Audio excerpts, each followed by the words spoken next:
चमरान के बारात में। नाचे पर तो छोड़ी तुहे चमरान के बारात में। 1000-2000 ले जइया चोलिया में कोस के, 1000-2000 ले जइया चोलिया में कोस के। नाचे पर तो छोड़ी तुहे चमरान के बारात में। नाचे पर तो छोड़ी तुहे चमरान के बारात में। नाचे पर तो छोड़ी तुहे चमरान के बारात में। नाचे पर तो छोड़ी तुहे चमरान के बारात में।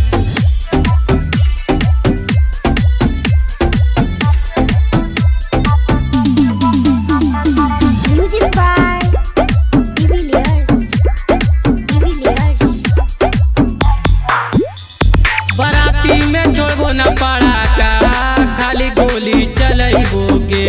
आई रंगदार खाली रंगदारी देखैबोगे। अब बाराती में छोड़बो न पड़ाका, खाली गोली चलैबोगे।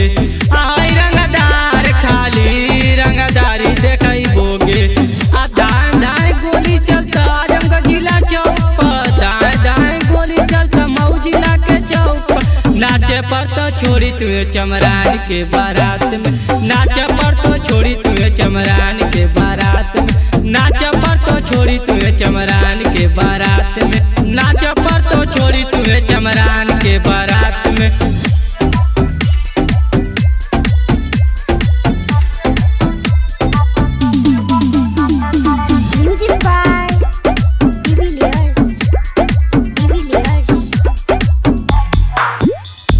अरे पिकअप के लाइबो डीजे तोरा के नचैबोगे।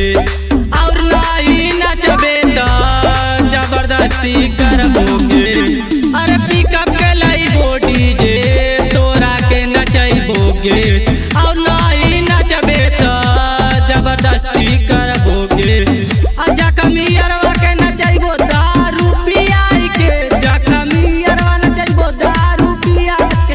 नाचे पड़ी रानी रे चमार के बारात में। नाचे पड़ी छोड़ी रे चमार के बारात में।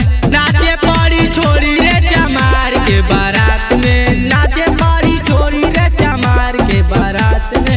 अरे करे जा नाचा कमरिया हिरा के बारात आई रंगदारन के गांव से। जय मां कल्याणी रिकॉर्डिंग स्टूडियो जलंधर गदाईपुर।